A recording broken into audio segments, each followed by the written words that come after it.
Yeah, first of all, how are you doing at the moment? I'm doing good. The couple days after the knife attack have been really busy, really trying, and a lot's been going on, a lot's been restructuring. A lot of people have reached out to me recently and given me so much support, especially from the citizens of Dresden, and it's so deeply appreciated. I feel great, no pain, I'm confident, I'm proud of this scar, and I'm happy, I'm here. It is night. What happened on the streetcar tram? So essentially, I got on the tram with my friends and we were headed downtown, and I had visualized this girl when I walked in there. She was sitting by, and we sat down. We're talking with each other, having a good time. We're smiling. We're there for a good time. We're headed down to the city. This is just one other normal night for us, and this is just one normal night spending with Frank and Nico, both my friends and my host brother. In a little bit into the tram ride, a man came on and started to harass the young lady and another lady that was present. Now that young man raised his voice, he assaulted the lady, grabbing her, throwing her around, and I tried to intervene at first. There were some words said that led me to believe that they knew each other somewhat, so I sat back down originally, and my friend and host brother were generous enough to translate that.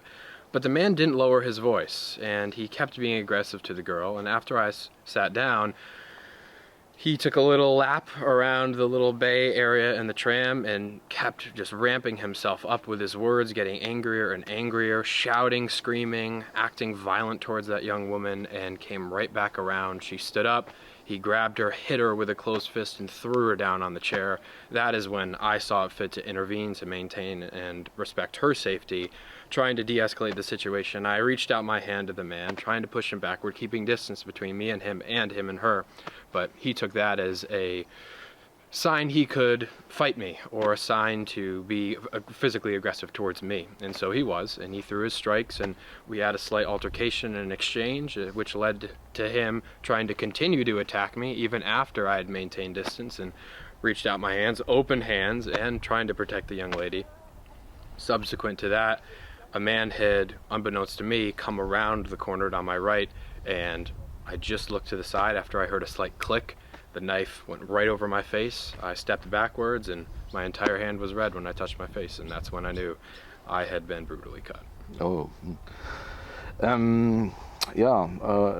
Why did you intervene and help the lady? Why did I intervene and help? I saw it as my duty and responsibility as a man. I was raised a particular way when I was young. If we see a woman being unnecessarily attacked, and not even unnecessarily attacked at all, physically, verbally, harassment, anything directed towards a female from a man, we intervene. Whether it's to de-escalate the situation and separate both parties, obtain that information and use that for future purposes, or it's to de-escalate the situation if it goes physical. And in this case scenario, that man chose for the situation to go physical, and this is the result. Yeah, would you react the same way again in a similar situation, and why? Yes, I would do the same thing. Again, duty and responsibility. I felt it at the time that it was my duty to intervene to help her, and I still feel it was my duty to help her. If given that same situation again, in the same context, with the same relationships to everybody and their roles, I would totally do that again, without question, without hesitation, as I did the first time. How did you realize that you were injured? After initially being struck, I had feeling honestly like it was a karate chop of some sort. It felt like that, but it was this weird sound, like a snap and a clap, almost on my face. And I took a step back and I looked at my face and reflection in the mirror. I noticed that I was deeply cut, and that's how I noticed my nose was pretty much severed in half. And I had looked to the right and saw my friend and his reaction when he turned his head and looked at me, and it was wide-eyed, oh no. And immediately I heard somebody say, call the sanitäters, get the police here. And obviously das was auf Deutsch. Yeah. And then alles was auf Deutsch. It's okay. And they were really generous in helping me, and that's how I really knew at that time I was re-injured. I was out of commission. You also posted about the incident on social media. Yeah. What was people's reaction? Initially, when I posted about the altercation and the entire event in its totality, I got a positive response. People reached out to me showing their support, showing their, you know, confident, showing their generosity to me, pretty much. It's difficult because throughout the entirety of the event and since then, people's opinions have been so here and there and everywhere. There's a lot to this. There's a lot of depth. There's a lot of layers. And there's a lot of information that's not public right now because the investigation is still ongoing. And there's details that I clearly can't share and shouldn't share if we want to bring these criminals to justice. At the same time, a lot of news outlets and media have been looking to put their own narrative on the topic. When it comes down to it for me, the altercation was based on the fact that a woman was being harassed and assaulted, and that's why I intervened.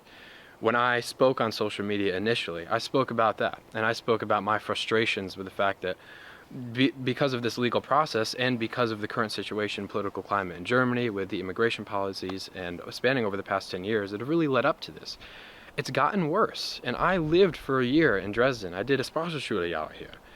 I loved the city. I fell in love with it initially when I got here. I would go downtown just to walk and see the Frauenkirche and all of the buildings down there and the beautiful architecture. I felt safe. But I'm a man. I'm a 6'1" white guy. I'm walking down the street. Of course I feel safe. Women don't. Women don't even feel safe riding the tram here. I've had thousands of people reach out to me so far, telling me and giving me their support, telling me that they're afraid to go outside in Germany. They're afraid to go out alone at night.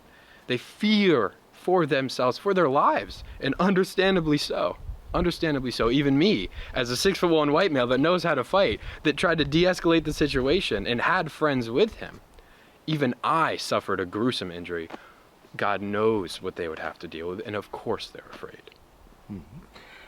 Okay, people are raising money online to treat injuries. Yeah, did you expect this? Initially, when my brother had heard about the event, because of the necessity for future surgeries, medical expenses, and everything like that, my brother took it upon himself with his girlfriend to start a GoFundMe fundraiser for the injuries and future medical treatment, so on and so forth. And since then, it has just exploded, and I am so grateful for all the generosity of everybody both in the United States and in Germany and over the world for their generous contributions to me and my health in the future. Okay, knife crimes seem to be rise in the Western world. Do you agree or not, and why? I agree, definitely. Knives are something that are easily accessible. That's not to say that we should restrict the purchasing of knives. As to say that we have to be really concerned and create rules or laws or something, code of ethics even, that this type of behavior isn't acceptable. You know, knives have always been a part of every culture. They're literally in your kitchen. You can grab one right away. That doesn't mean you're going to grab it, go on a tram, and stab somebody with it unnecessarily, unprovoked. It comes down to morals. It comes down to ethics. And when people enter an area with little morals or ethics, they terrorize the area of everybody else that doesn't treat them like that. So in this case, Germany, a relatively safe place. I've never had a German citizen attack me like that. I would never expect it. Because I believe in my heart we share the same morals. I love Dresden. I love the country. I've spent so much time here. It's my second home, my zweiten Zuhause. And it's terrible that I came here and trying to enjoy a night in this, I got assaulted like this, trying to intervene and help a young woman. To me, that's the real problem here. Yeah, why are you visiting Dresden, and how do you like it here?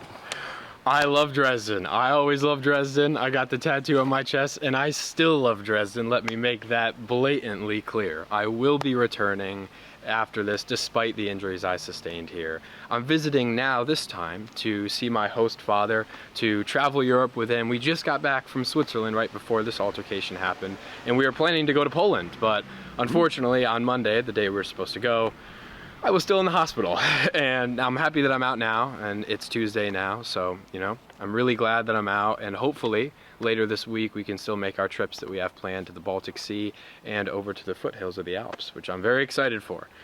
Very excited for.